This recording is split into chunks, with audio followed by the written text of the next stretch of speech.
Hi guys, welcome back. So as usual, I'm going to pick my England team, this time to go away to face Ireland. And to be fair, after that French debacle, you could justify everyone losing their spot. And surely a message has to be sent out that that sort of performance isn't acceptable. But then, of course, if you change too much, you can lose coordination. But then also, there's not a lot to lose at the moment. So I'm going to pick from the 36-man training squad that's been announced when this video is released. Maybe that's been slimmed down, but I'm going from the 36-man training squad, which does limit me a bit because there's other players I'd have liked to have picked, but that's how it is for now. A blow for England. Ollie Lawrence is out and they're pretty short of centres. They've called in Guy Porter and Manu Tuolangi is back from suspension. And we also see Big Johnny Hill coming back in as another second row option, and he's been playing pretty well for Sale, to be fair to him. So straight into it, this is what I go for the final game against Ireland. Nothing to lose, to be honest, because they've kind of blown it already, but let's see if they can get some pride back. I'm going to start Bevan Rodd. You might as well give the young guy a bash, I think. He's got lots of talent, explosive around the park. He could surprise us. Ellis Genge, he's had a good crack at the whip. Wasn't the best against France, but no one was. And it'd be quite interesting to see him off the bench anyway as an impact player. I think that could work quite well. And there's no way I don't think I could pick Mako. I don't think he's up to the level. At 2, at hooker. Again, similar to Rod. Give Jack Walker a go. He is a proper athlete. Is his throwing good enough? Well, we'll find out. Let's get him in there. I don't think Tom Dunn's the answer, so I'm going to put Jamie George on the bench, although I was really impressed with Harry Thacker's performance at the weekend and previous weeks. He's not in the squad, I know, but that's certainly a name that could come into it next time Borthwick picks a squad. At 3, a bit tricky here. We could go Dan Cole, but he's just a bit too slow, so I'm keeping him on the bench. Will Collier's come into the squad, actually, another guy that's come in. He's a really good prop. So let's give him a go. Let's give Collier a go. Change the whole front row. I think they don't deserve to have the same front row after the French game anyway. So Collier starting, Cole on the bench. Carl Sinclair just looked like he wasn't moving freely. Has he got niggles? Is his back playing up? It's probably not fair on him if he's, not doing that great athletically. So let's give him a rest. I've got some sympathy if he's just got lots of niggles that are stopping him playing to the level he can. Now, second rows, we need to beef up this pack a little bit as well. So Mara Toje, I think, was okay against France, although, no one stood out. I'm going to partner him up straight with Johnny Hill. Johnny Hill, he's not spectacular skill-wise, if you like, speed-wise, but he's a big guy. And if he gets it right, he can be very physical. I think going to Sale has definitely helped him. It's a shame we don't have Courtney Lord as an option. I'll keep Dave Ribbons on the bench. So Johnny Hill beefing up that pack a bit, and I'm moving Ollie Chesham to 6. Now, we do have a few problems here. We don't have Lord to pick from. Tom Curry got injured. Sam Simmons isn't even in the squad. Jack Willis seems to be carrying a bit of a niggle coming into the game. So I'm going to go for Chesham at 6, and he plays there a lot for Leicester anyway.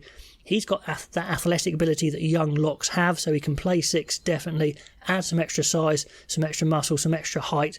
So I think that could be a way to go, because there's no way England can get bullied like they did in the last game, so they've got to try and beef up somehow. At 7, we need to give Ben Earl a shot. Yeah, sure, Premiership form doesn't mean they're going to be international quality players, but Ben Earl has been on fire this year in the Premiership, so let's give him a go. Let's see if he can step up. And I'd have Jack Willis on the bench if he's carrying a niggle. Maybe Ben Curry, I don't know, so it depends on fitness there.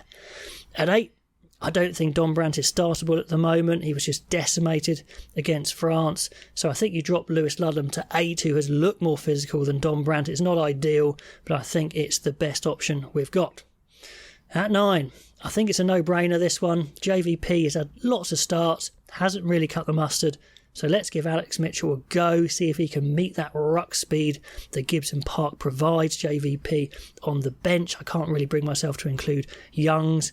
And another mention for a Bristol player who's not in the squad, but Harry Randall is tearing it up at the moment as well, so he could be someone coming into the squad nearer the World Cup. Now, down to that contentious fly half slot, and there's no obvious answer, but the complete defensive bashing England took, I think Farrell has to go in there to shore it up defensively, physically.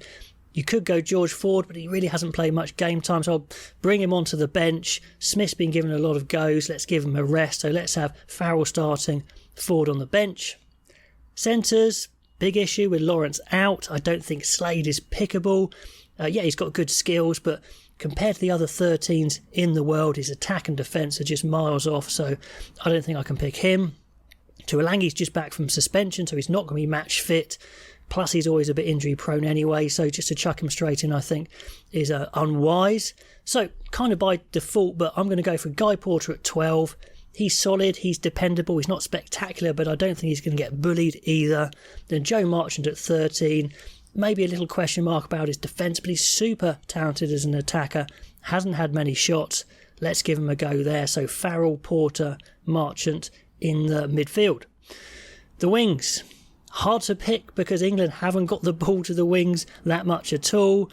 I think Malins again showed his defensive vulnerability against France. It's something that I've been umming and erring with Malins about a lot as an international wing. He's just a bit too easy to go through.